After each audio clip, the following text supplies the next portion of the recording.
For the last 20 years as sports director and serving as the host of the award-winning Friday Night Football show at 11:02 each Friday night on ABC 26.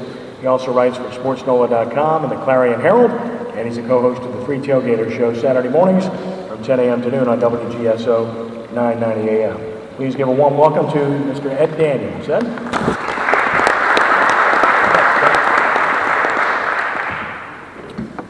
Thank you all for having me. It's a great group up here today, if I may speak for my fellow folks here at the podium.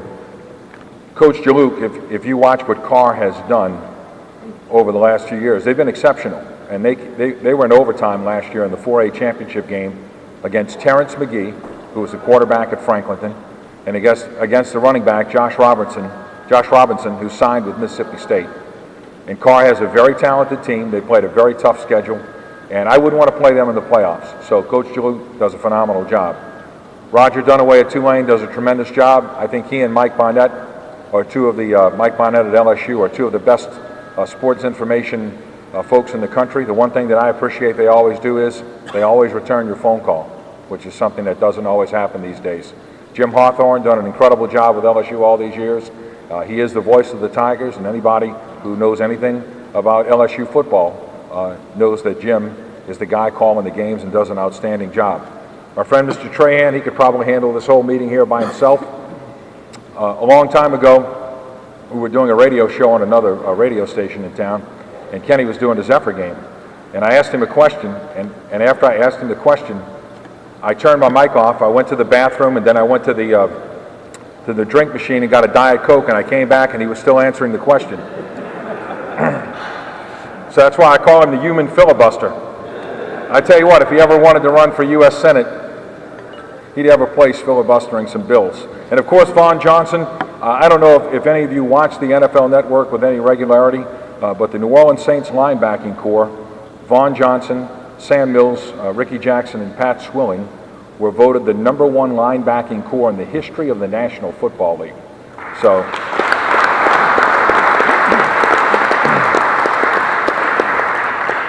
and those are some great Saints teams, and as good as those guys play defense now, the Saints play offense now. So those guys were outstanding. And it's always good to see my neighbor Bill Duncan here. Usually from July to February, you know, I sleep and I work. That's about all I do. And the only time I get to see Bill is when I drive down Chateau Boulevard and he's playing golf, and I just blow the horn or wave to him. So it's always good to see Bill. My football season really started in earnest back at SEC Media Days in Hoover, Alabama in late July. And if you've not been there, a couple of things that kind of astound you is my photographer, Robert O'Shields, told me when we got there, it was LSU, Alabama, and it was somebody Ole Miss, I think, the last day. And he said, Ed, when you wake up at 5:30 in the morning and come down for breakfast, he said, the lobby's going to be filled with Alabama fans. I was like, 5:30? Alabama fans? Are you kidding me? And sure enough, they all were there just to get a glimpse of Saban. Hundreds filling the lobby. They had to have security all over the place. It was crazy. But anyhow, my wife kind of made the trip for me. One night we were out, Robert and I were eating. My wife went because she wanted to shop in Birmingham. She did a very good job too. And we're at a place called Jim and Nick's. It's a barbecue place. And Robert and I were talking, and that's the day that Danny Sheridan said that the NCAA has identified the bag man in the Auburn Cam Newton case, and you know, charges are coming. Well, of course that never materialized, but you know, it was the talk of the SEC meetings. And I looked at Robert while we were eating dinner, and Robin happened to be sitting next to me, and I said, Robert, you know, if this is true, then Auburn's going to get the death penalty. And my wife looked at me, the death penalty for giving money? She thought it was the other death penalty. You know? So I had to explain to her that there were two different kinds of death penalties. So it's been a great football season thus far. You know, there'll be a lot of build up to the LSU-Alabama game over the next 2 weeks. My opinion is LSU can definitely win that game. I think it comes down to the quarterback who can make 3 or 4 or 5 plays in the game that makes a difference. When you look at this team, the two teams, they both play outstanding defense.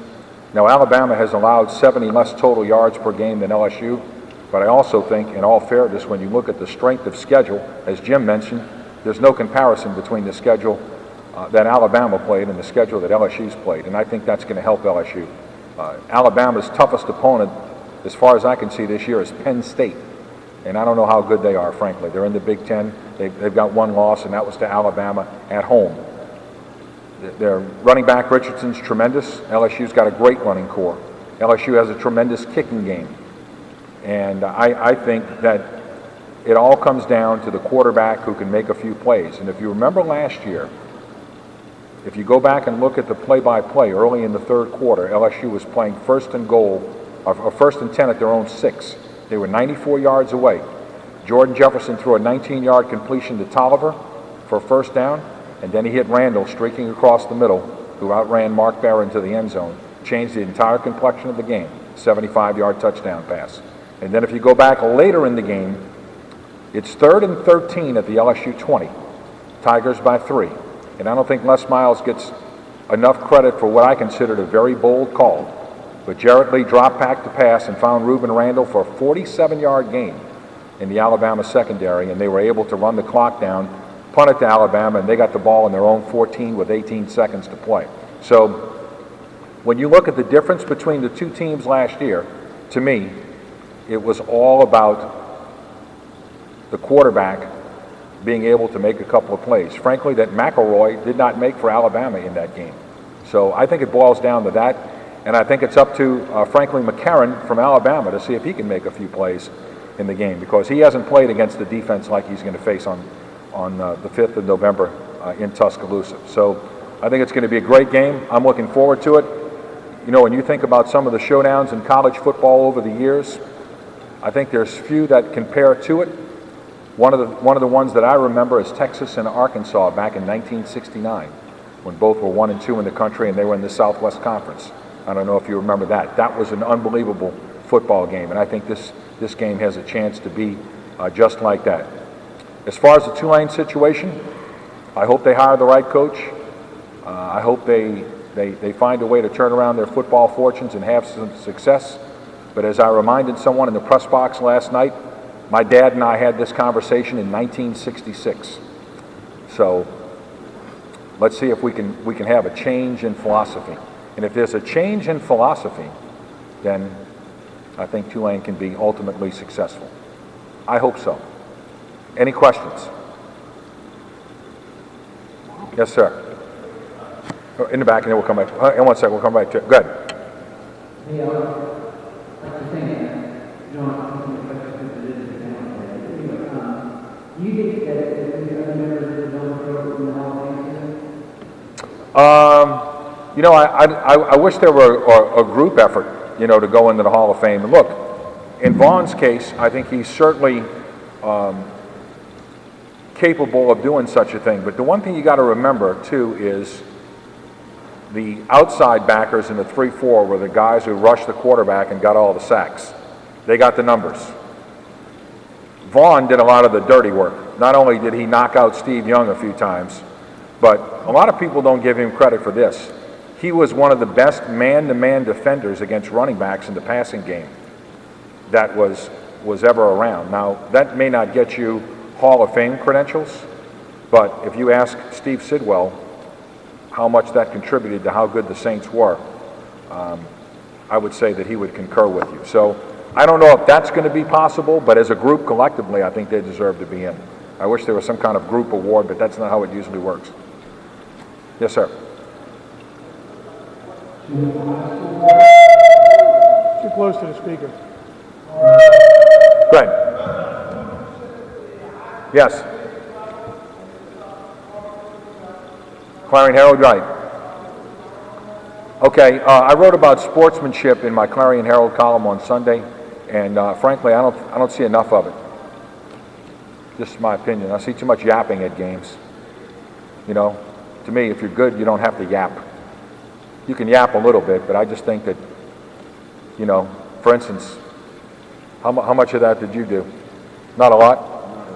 Didn't have to. I didn't see Sam Mills doing it. I didn't see Ricky Jackson doing it. I didn't see Pat Swilling doing it. So, look, I understand that's the modern athlete, and I get it, all right? And if you want to have a little of that, fine. But I think, you know, on all levels, high school, pro, and college, we've gone way overboard with all of that. And frankly, I'm tired of hearing about it. And you know, I think there needs to be more enforcement of the rules when it comes to that kind of stuff. Not only on touchdown plays, but on plays in general, because to me, it's not necessary. Anybody else? Uh-huh.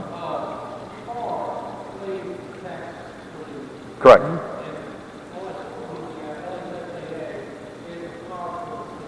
Right.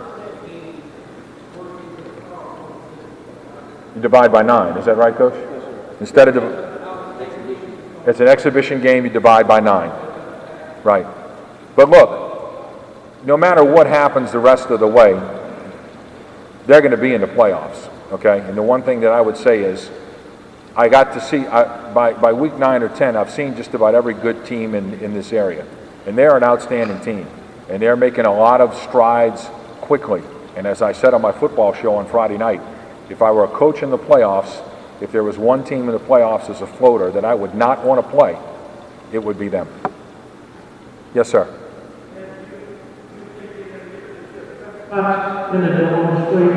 The press box and the dome straightened out. I don't know, Harold. You know, I remember the first time I went to the new Giants Stadium press box, and the kicker from the Giants punted, and I was looking down at it like that, okay? And now I'm really looking down at it like that. So I don't really think it's going to be straightened out. There's a lot of things in the dome that are terrific, that have been very well designed. In my opinion, that's not one of them. But you know what? I don't think anybody cares about what the media thinks. So, or you know, or whether we have a problem with it. I really don't. Well, you know, hey, that's the way it goes. Look, the media doesn't pay to go to the games.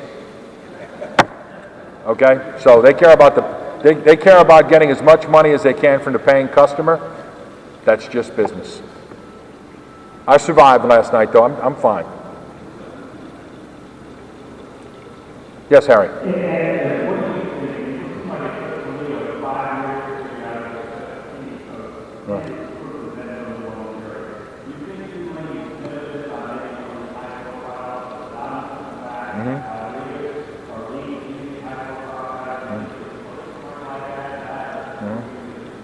Well, first of all, the special teams thing has been bewildering, and there was another one on Saturday, right? So I don't really know the answer there, other than the fact that it cost them a lot of games. That's being honest, and that's being forthright, and that's true. As far as the coach, you know, Rick said it in his press conference the other day. We don't build from the side; we build from the bottom, which means that you're not going to take any junior college players. If you go this February, everybody in this room, check the JUCO signees in Conference USA. There's a ton of them. So in other words, you're competing against a coach who has 4 or 5 of those guys in his program every year. Don't tell me it doesn't make a difference. So, and that all comes from the administration. And as far as recruiting locally, I think Bob tried to do the best job he could recruiting locally. I really do. I think one of the things that Tulane needs more than anything else, and this is no knock on Ryan Griffin, who I think is a good quarterback, but I think at a place where you're not going to get the top flight offensive linemen, like in LSU, where they can play power football because they've got great talent up front. One of the things that Tulane needs is an athlete at the quarterback position who can run and make plays to keep you in games. And I think that's of paramount importance. How good is Baylor without Robert Griffin III? You know, I mean, he's been a difference maker in their program. Now, are you going to get a guy like that? Probably not. But I think that's one of the things you need to do. You need to run some spread, you need to run some option, and you need to give yourself a chance to win some games, because if you're relying on being able to execute 9 or 10 or 11 play drives, I think it's going to be a tough thing to do. Yes, ma'am. Yes, ma'am. You know what? I was out to eat with some friends of mine, but I was watching the game, but I did not hear that. So if he did, I missed it. I don't know. I mean, that's a good question. I'll have to find out. What's that? With the kicker at Texas Tech.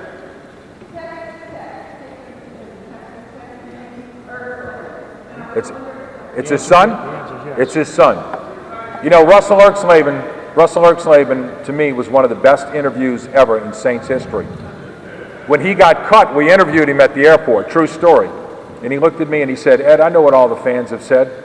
I tried to kill myself, but the bullet missed wide right. He said that on tape. Okay? He said that on tape. And I'm sitting there holding the microphone in the lobby of New Orleans International Airport. And I'm like, are you kidding me? So he took his departure in stride, which I thought was kind of interesting. So that was an interesting Saints selection in the first round. Anybody else? Thank you very much. My pleasure to be here.